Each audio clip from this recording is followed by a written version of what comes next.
Welcome to the Deep Dive, where we take complex topics, strip away the fluff, and get straight to the knowledge nuggets you need to be truly well-informed. Mm-hmm. And just before we jump into today's deep dive, a quick note. Welcome to Mindset Matters Book Club YouTube channel. Please subscribe to hear new book summaries. We certainly appreciate you joining us, especially since today's analysis is aimed squarely at helping you finish everything you start. Which includes, maybe, listening to this deep dive all the way through. Exactly. That's the challenge, isn't it? It really is. So today we are diving deep into the essential systems and psychology you need for execution. All our insights are coming from Peter Hollins' fantastic book, Finish What You Start. It's subtitled The Art of Following Through, Taking Action, Executing, and Self-Discipline. So you know what you're getting into. No ambiguity there. And really, for you listening, this deep dive is a manual for translating a strong, heartfelt intention into, cold, hard reality. And that gap between knowing what you should do and actually doing it, well, that's where potential goes to die. It's the graveyard of New Year's resolutions. It is. The book is really blunt about this common loop we all get stuck in. We start something with this, like manic enthusiasm, a new skill, a financial plan, a health kick. Right, you're all in. You're all in. But the moment you hit the first bit of friction fatigue, boredom, or just life getting busy, you abandon it. You quit. You go right back to the path of least resistance.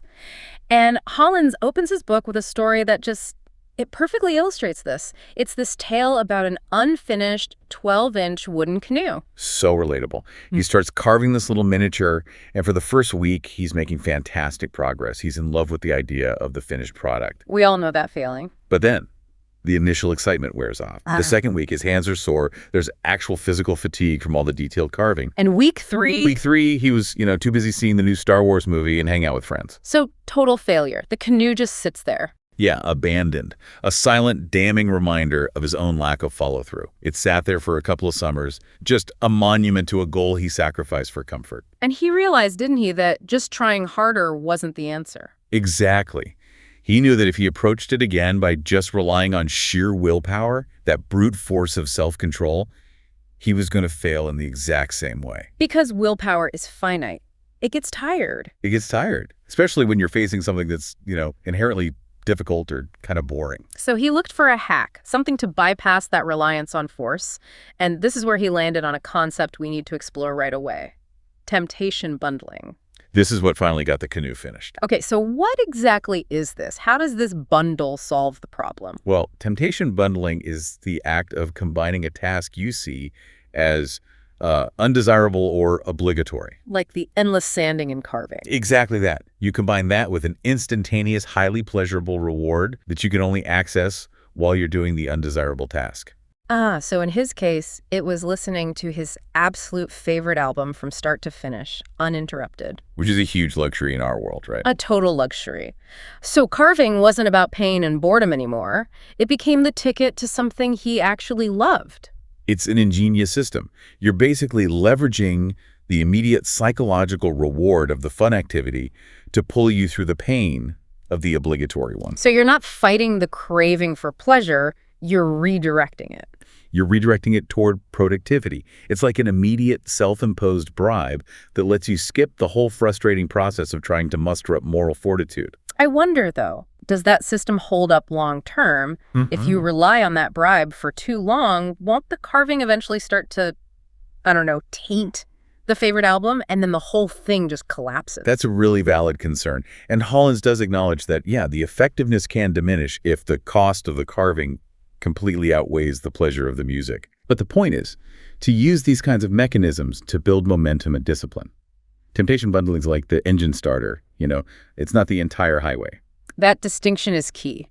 So the goal of this deep dive, then, is to really explore the systematic framework the book offers, how to get around our instinctual resistance and use these tactics to get things done, even when there's no deadline breathing down our necks. Right. And we have to recognize that following through isn't one single skill. It's a composite built on 4 essential pillars that all have to be there for you to be reliable: focus, self-discipline, action, and persistence. Okay, so let's get into the anatomy of what that looks like.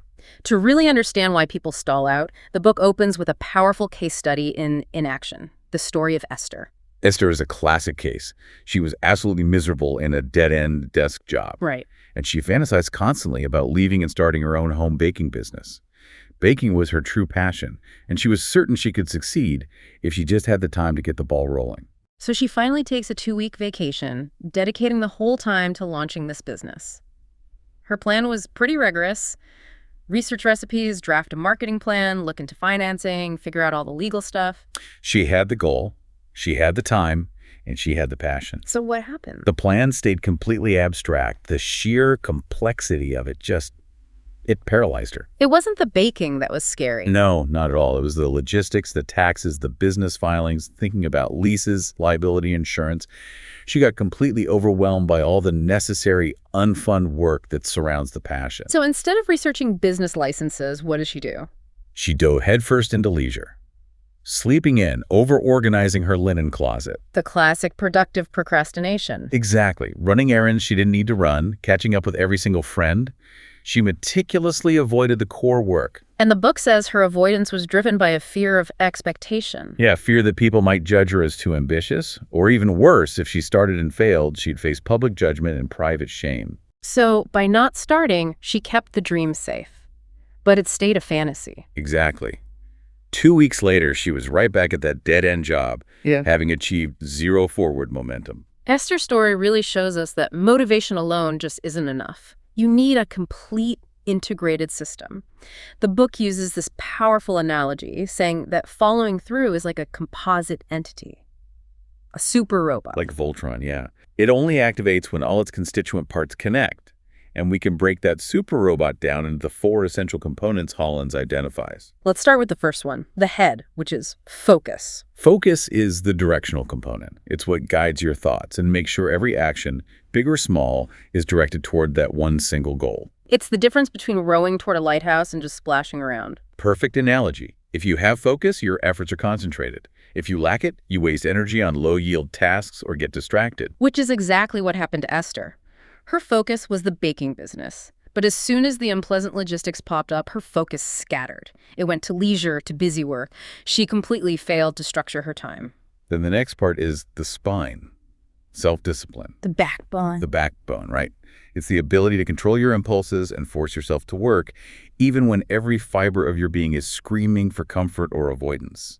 The spine keeps you upright and moving forward with your focus. And this is where Esther just crumpled. She didn't have the discipline to resist the easy path. Self-discipline isn't about these giant, superhuman efforts. No, it's about making thousands of tiny, uncomfortable choices correctly every single day. Then we have the hands and feet. Action. This is simple execution. It's the physical, measurable movement that takes a plan from being an abstract concept like Esther's dream and makes it a tangible reality. It's the visible proof that you're actually moving forward. And Esther never got there. 0 action steps on the business. It's one thing to have focus and discipline, but it's another thing to take that first, often painful step. And finally, you have the heart, persistence. This is the sheer tenacity you need to stick with a course of action over a long period, despite all the inevitable setbacks and obstacles. And here's the really profound insight the book offers about her situation. The question of persistence was totally irrelevant for Esther. Right. You can only test your persistence after consistent action has brought you face-to-face with real failure or hardship. Since she never took action, she never even got far enough down the road to test her heart. She failed before persistence was ever even required. When all 4 of those parts, focus, self-discipline, action, and persistence align, you form that super robot of follow-through. And the failure to do it usually isn't about a lack of talent. It's about the insidious barriers we put up ourselves. So let's get into those barriers. The book breaks them into 2 major categories. Let's start with the first, the ways we actively, maybe even unconsciously, sabotage our own efforts. Hollins calls these inhibiting tactics. These are basically schemes we use to misuse our time and effort. We feel busy, we might even feel productive, but in reality, we're just stalling. The first major tactic is setting bad goals.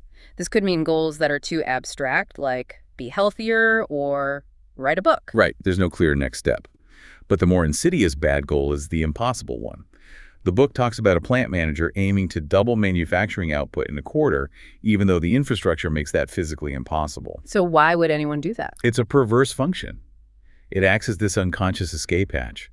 Since the goal is impossible anyway, you're absolved of the guilt of not trying hard enough. Ah, so you're saved from both the effort of trying and the guilt of failing, because failure was baked in from the start. It's a self-serving way to feel ambitious while completely avoiding accountability. The second tactic is related: procrastination.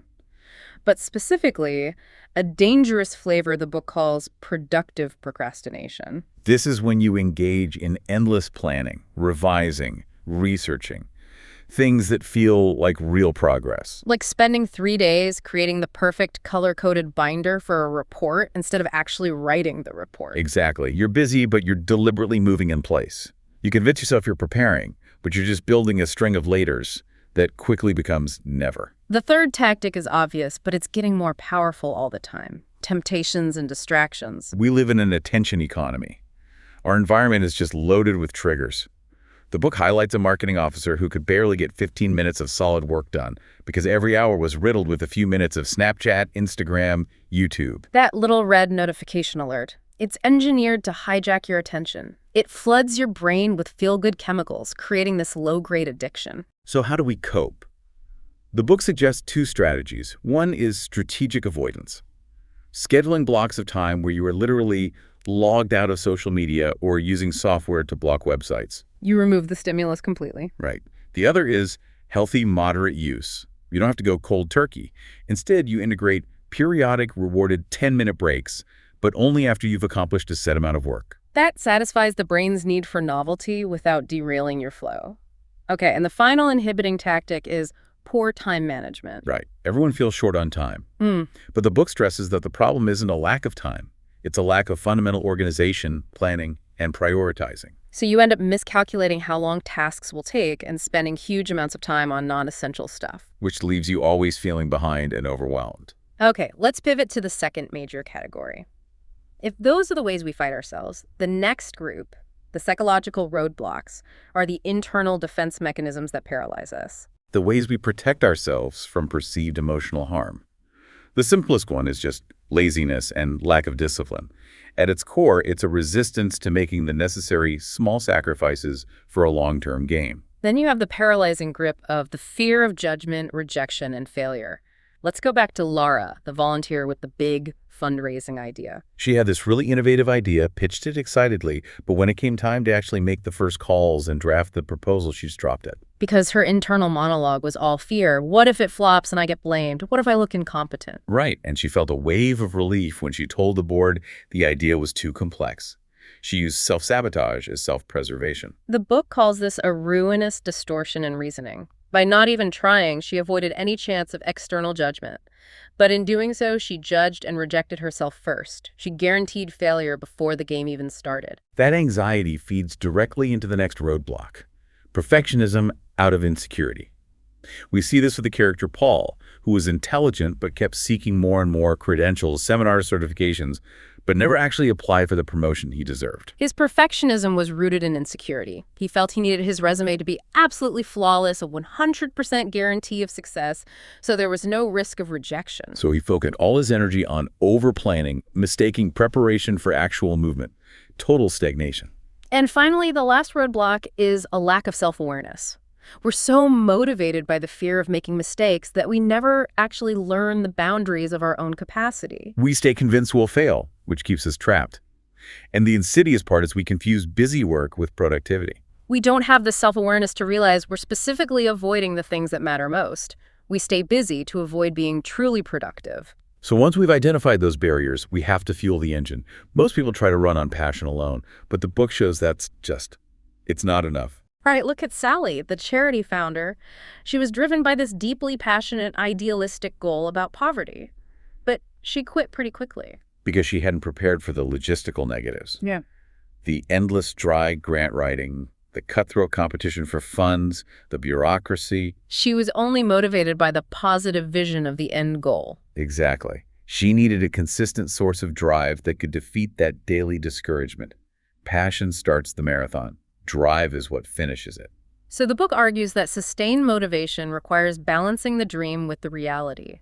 You minimize the negatives while maximizing the positives. It breaks these drives into two categories, external and internal. External motivators are sources outside of yourself, the stick. These often rely on the negative, avoiding pain, shame, or financial loss. And you can strategically use that fear. Hollins suggests accountability partners or groups, leveraging the possibility of what he calls exponential shame, the idea of letting down multiple people you respect, is a really powerful push. Money is another great tool. Putting money down up front for an expensive course creates a powerful sunk cost. The guilt of wasting that fee becomes a stronger motivator than the desire to skip class. Or you can get really direct and give a chunk of money to a friend with instructions not to return it until the task is done. That makes the stakes very, very tangible. The only positive external motivator is self-bribery. This is basically temptation bundling for the long haul. You promise yourself a huge reward, a dream vacation, if and only if you complete the entire goal. Okay, now let's turn to the internal motivators, the carrot. This is driven by genuine desire and the deep why behind your goal. This is what sustains you when the external threats just become exhausting. To tap into this, the book suggests an actionable step. You have to articulate your why by writing down the answers to specific questions. Like, what concrete outcomes are you getting? A sense of fulfillment, a specific amount of money? And crucially, how will your life and your family's life tangibly benefit? Will this work afford a safer neighborhood? College tuition? What positive emotions will you gain? Pride, happiness, self-esteem. Asking these questions forces a connection between the often unpleasant daily grind and that long-term benefit. And we have to acknowledge that following through always demands sacrifice. This brings us to the opportunity cost analysis. If the sacrifice feels bigger than the goal, you're almost guaranteed to quit. So how do you solve that conflict? Two primary ways. First, you maximize the motivation benefit until it just overwhelmingly crushes the cost. Your desire for that dream career has to be so intense that it easily beats the urge for a lazy Friday night. And the second way is to minimize the sacrifice. Instead of giving up Friday night entirely, you compromise. You study until 9 p.m. and then go meet friends. Right, you turn a full draining sacrifice into a compromised, sustainable one. And once that motivation is there, you have to fight the curse of out of sight, out of mind. Motivation is fleeting. You need constant reminders. Hollins talks about Catherine Milkman's elephant statue study. It proved the power of a simple visual cue. Participants were asked to do a simple task to trigger a charitable donation. And the test group was told the materials would be placed near a distinctive visual cue, an elephant statue. The result was amazing. 74% of the group who had the statue as a reminder remembered the task, compared to only 42% of the control group. A noticeable, unusual visual cue works. So this means we need to apply loud, vivid, multi-sensory cues to our own goals. Don't just use a Post-it note that blends into the background. Use sounds, specific scents, textures. If your financial goal is tied to your kids, put a photo of them on your desk, but make the frame smell of their shampoo. That specific multi-sensory cue grabs your attention. And this is the kicker. You have to change the cues up every few days. Yes. If you keep the elephant statue there forever, it just becomes background noise. Constantly refreshing the cue forces your brain to acknowledge it as something new and important. Okay, so once we have the motivation, we move into the actual framework for consistency. The book talks about creating a manifesto, a code of conduct. This is critical because rules act as mental models. When you face that fork in the road, do I follow through or give up? Rules remove the decision-making power that often leads to self-sabotage. So let's review a few of the most impactful rules for this manifesto. Rule 1, evaluate yourself. When you're thinking about giving up, you have to ask, if it weren't for laziness or fear, would I be giving up right now? This forces a brutal confrontation. You're admitting that your ability and resources probably weren't the problem. The problem is simple avoidance. It strips away all the excuses. Rule 2, 3 tasks maximum. Simple, but so effective. Limit your focus to only 3 major important tasks each day. This rule forces you to distinguish between important things and urgent things. Urgent tasks like a demanding client cause stress but might not be essential to your long-term goal. Important tasks must take priority. Rule 4, reaffirm your intentions. This uses a 3-part framework. I want, I will, I won't. So an entrepreneur might say, I want to be financially independent. I will finish this difficult project. Right. I won't allow myself to be distracted by social media scrolling. It constantly clarifies the link between daily actions and the ultimate goal. And rule 5, think in terms of 10-10-10. This is brilliant. It forces you to consider your future self when you're facing a temptation. You ask how you'll feel 10 minutes, 10 hours, and 10 days from now if you give in. Right. If you decide to skip your big project to binge watch a show, in 10 minutes you feel good, maybe a little ashamed. In 10 hours, mostly regret. In 10 days. 100% regret. Exactly. The action feels meaningless, but the cost to your progress is solidified. And finally, rule 6. Just 10 minutes. This is just for breaking inertia. If you want to give in to a temptation, you wait 10 minutes. If you want to quit a beneficial task, you work for 10 more minutes. 10 minutes is psychologically insignificant. It's easy to do once, but it builds discipline and momentum. Often that initial 10 minutes gets you into a state of flow that carries you for much longer. So those are the rules. But the book also says follow-through requires specific mindsets. We have to reshape how we internally view the process. Let's look at mindset 2. Comfort with discomfort. The path to any kind of success is supremely uncomfortable because it requires stepping outside of what you know. Right. You have to overcome that primal instinct to avoid new, scary, or tiring things. Discomfort, whether it's physical or mental, doesn't actually hurt you. It's just your fear instinct kicking in. The more you expose yourself to it, the more conditioned your mind becomes. Next is mindset 3. Allow learning. You have to see finishing as the necessary vehicle for learning and evaluation. Giving up is an automatic failure that teaches you nothing. Only by seeing a project through to the end, success or not, do you get a full picture of how things work and what your own capacity is. Failure becomes data. And finally, a mindset that protects all the others. Mindset 4, de-stress. This is so important because stress and a bad mood are catastrophic for willpower. Negative feelings, fatigue, anger, sadness are a primary trigger for self-control failure. Stress causes an immediate shift towards seeking quick mood fixes, which leads directly to poor decisions. And this is made worse by something called projection bias. This is a psychological trap where we falsely project our current feelings, tired, stressed, onto our future feelings. The stressed version of you thinks, I'll be this stressed later, so there's no way I can possibly stick to that plan. So the solution is protection. Schedule 30 minutes of intentional relaxation every day. Meditation, a walk. You have to de-stress to protect your working spirit. So with the right mindsets and rules in place, we can look at the practical tools for execution, starting with controlling your environment. The core concept here is just leveraging your own laziness. You have to minimize distractions using the out of sight, out of mind principle. The book cites the famous Hershey's Kisses study. Right. Participants ate far less candy when the jars were opaque and placed 6 feet away, compared to when they were in clear jars right on their desks. That tiny bit of effort, getting up and walking 6 feet, was enough to drastically reduce consumption. So you have to use your inherent laziness to your advantage.